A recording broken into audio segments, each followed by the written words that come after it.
Ben bu dünyada hiç yaşamadım.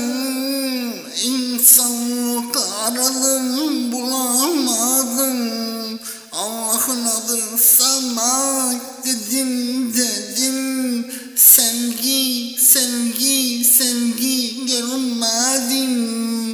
Ben bir defa değil 1000 defa öldüm.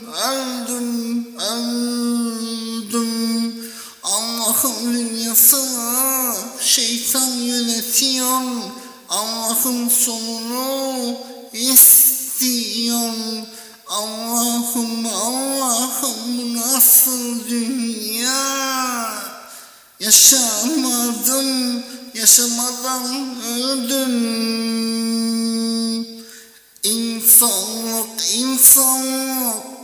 ölmüş, her gün öldüm.